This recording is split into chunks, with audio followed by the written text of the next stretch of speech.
Hey, deserving listeners, 90 Day Fiancé, The Single Life. Let's watch. I was married for 27 years to the man I loved, Harley. We met in a bar. This gentleman walked up and says, "Hey, you want to go play Pac-Man?" I said, "Sure." And I beat him. And one thing led to another. Okay, interesting. She met Colt's father because he walked up to her in a bar and then they played Pac-Man. That is weird to me because I played Pac-Man when I was a kid. I mean, I wasn't dating age, but it makes me feel like I'm more Debbie's age than I am Colt's age, which, does that make any sense? So Colt he's 35, so he's born in 85, and yeah, I mean, I guess Pac-Man was early 80s, so interesting. All right, maybe we'll learn about the father because I've been wanting to know more about him to understand the dynamic between Debbie and Colt. And that was Harley. That was Colt's dad. He was my best friend, lover, confidant. We were just perfect for each other. He died 13 years ago of a massive heart attack. All right, so according to her, the narrative is that we were best friends, we were perfect for each other. This implies the relationship was going well, maybe the conflict was low. I don't know, I'd have a hard time seeing that, but who knows. And then he died of a massive heart attack, I think she said 13 years ago. So what can we take away from this? Well, it's nothing new information, really. And I have been hypothesizing that after he died, it was such a huge blow to the family that Debbie and Colt bonded together, and Colt felt responsible for his mom because she didn't have anyone else and might have gone through. I mean, we have no idea what Debbie went through after the death. It could have been, especially if it was sudden. Losing a spouse is hard in any situation, but if it's just like that, and especially if it was 13 years ago, I'm guessing he was in his early 60s, maybe he was a lot older than Debbie because Debbie's 69, so she would have been, mid 50s when he died. Anyway, if it happens all of a sudden, it feels just like, whoa, it's traumatic, and especially if you're there when it happens because you're watching someone die.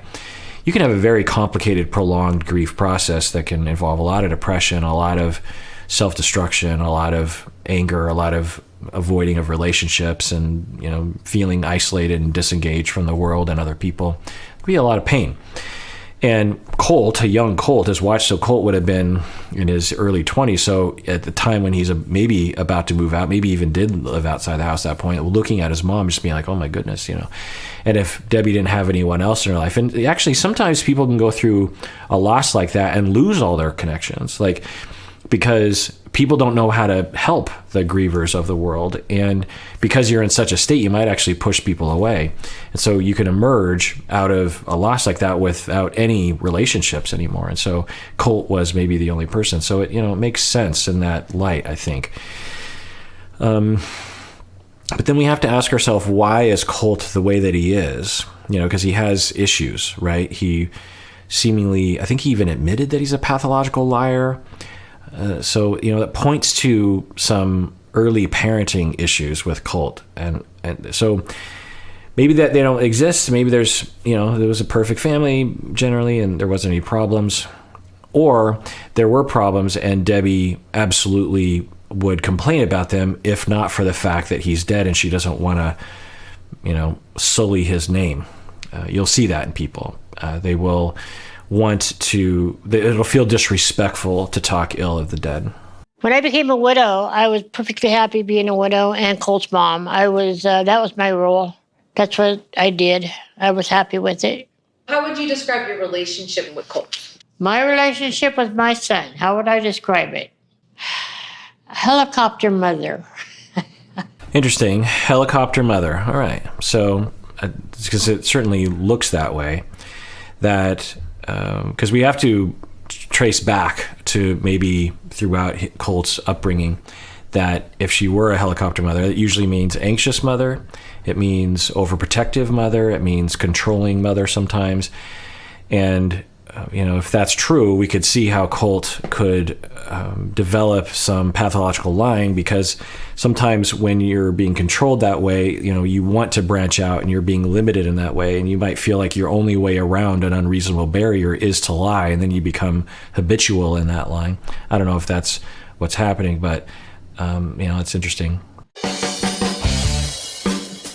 Colt's there for me and I'm there for him, and I look out for him when he's wrong or when he makes a mistake or down the wrong road, which unfortunately he has a habit of doing. So recently I did a whole deep dive on codependency, and I was surprised at how interesting that topic is. I took a particular slice of it and expanded on it and basically described it as a schema-based personality disorder instead of just a behavior. Sometimes codependency is defined as a behavior of codependency, but I don't think that makes a lot of sense. We have words for that: overfunctioning, enabling, that kind of thing.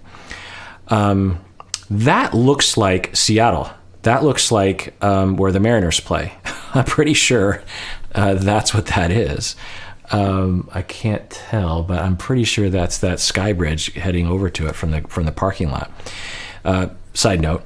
But anyway, so for codependent people, they have a schema. Oh, I was surprised during the deep dive how interesting it was, the topic, and how much it resonated. I don't think I received as many emails as I did until I published that episode, about one episode. And the schema, in a nutshell, is one of anxiety about other people self-destructing, meaning that you have anxiety about someone else causing their own problems, and you also believe it's your job to fix it when it's not your job to fix it, and it's not as dire as it seems. It's not, the consequences of you not helping aren't as dire as it seems to you because of the way you were raised. And so for Debbie, it's possible, and she's kind of describing that right now. She's like, he's always making mistakes. So one of the things that could happen between a codependent and a child is that if you're, helicopter parenting, overprotective, anxious parenting, as a child, especially if you don't have any siblings that are sort of influencing, you're looking at your mom and you're seeing her being very anxious and very careful about you. Like, oh, don't do that. Okay, don't do. Well, wait. You get this because as children, we look to our parents for guidance about the outside world. We don't understand how the outside world works, and we know that. So we look to our parents, and if they're giving us this impression that danger is around every corner, and that dire consequences are going to happen at any moment, then we believe that as children. We're like, okay, well, that's how the world works, and being a kid is scary enough as it is, and also if the parent is stepping in and solving if Debbie's stepping in and solving Colt's problems, and I don't know if this is the case, but there's some yellow flags of that. Then it also gives the impression that they can't do things on their own, and they're never given an opportunity to learn from their own mistakes and to learn. Oh, I that didn't go so bad. Yeah, I failed in that moment. That was, I got a speeding ticket. That wasn't great, but life goes on. It's not a big deal. Oh, I did get broken up with by that person. Oh, I did get fired from that job. That sucked, but I'll pick myself up and move forward. But with helicopter parenting, overprotective, anxious parenting, the child is denied the opportunity to bump up against those mistakes and learn from them.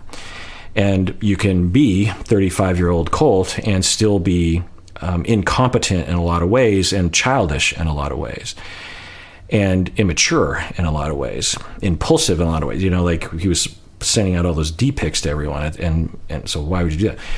It could also develop the pathological lying because he's trying to always get around the overprotective parenting, that kind of thing. So I don't know if we're hearing that from Debbie. Let's rewind that, 'cause I think her description here is pretty important. There for him, and I look out for him when he's wrong or when he makes a mistake or down the wrong road, which unfortunately he has a habit of doing. The other assumption from the codependent is that the person of concern, the underfunctioner, is incompetent. And you have an attitude of, I can't let my hand off of the wheel, because if I give them the wheel, boy, they're going to run it right off the road. And so we kind of hear that attitude. Unfortunately, he has a habit of doing. He was married to Larissa, the Brazilian, for 6 months. She was a huge mistake. I'm done! I'm done! Put your hands on me. I call the police. I'm done with you. Thank God that ended. Yeah, it's interesting to see these clips. At the time, the way they were editing the show, it really made it look like Larissa was 100% to blame for everything. Seeing the way that Debbie treated Jess, we wonder what was going on away from the cameras or things that they edited out that could have triggered Larissa. I still think Larissa had a big part in these kinds of issues, but and I think Debbie had some validity in her frustration, it seems, but I don't know, it's just interesting to watch these little clips. But then he dated another Brazilian, Jess, which was a total nightmare, and it ended abruptly. Hey! You lie! I did not. You lie! Vanessa talk, you still friends, you talk every day! Jess and Right, I'm reminded now of the lies that he committed with Jess. You know, at the time I was like, just tell her that your friend is at your house watching the cats, or just tell her that your friend moved into your house.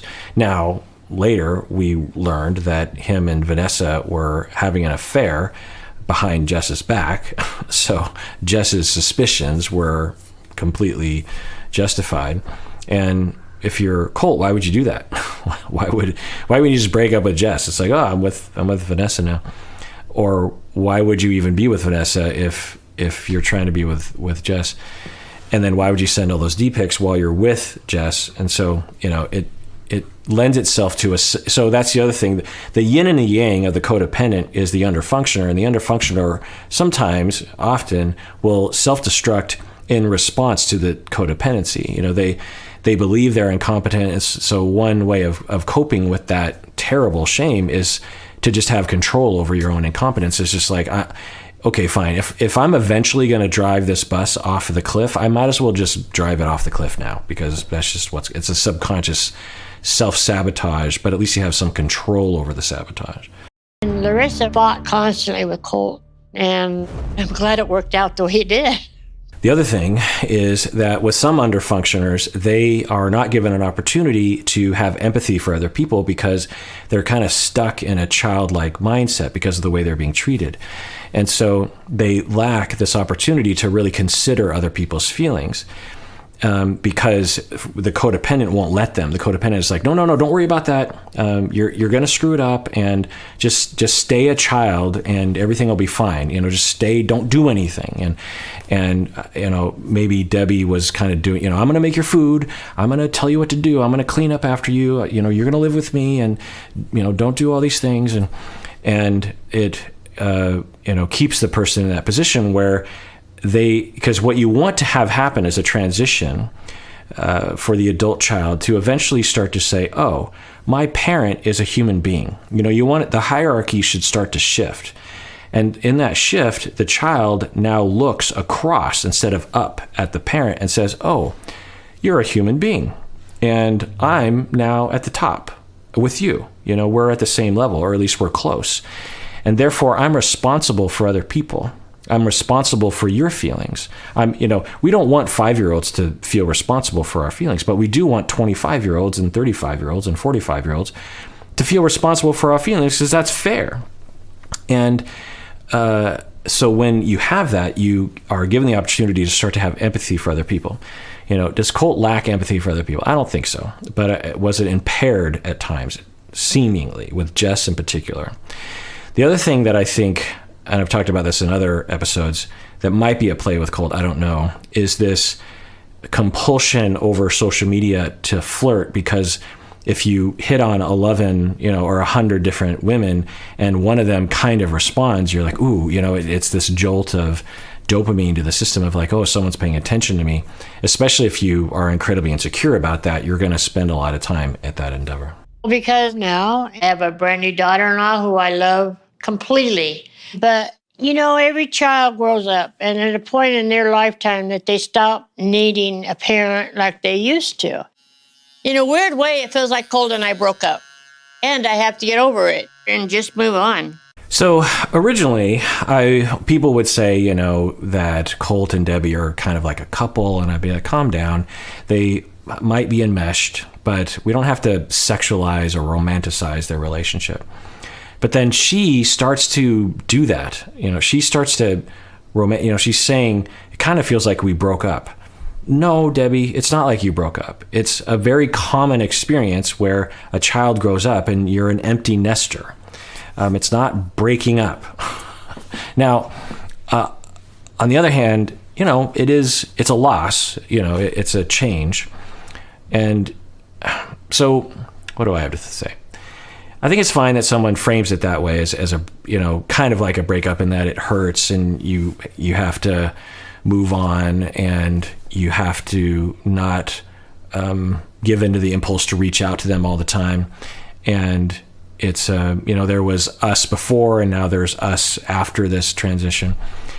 And okay, but given all the rhetoric and given some of the things that she has been saying, which makes me wonder if not only was there enmeshment and not only was there codependency, underfunctioning, and dependency, but maybe even there was a companion role which can develop in enmeshment where the child feels like they're kind of like their parents' partner in a lot of ways. And I know a lot of you have had that experience.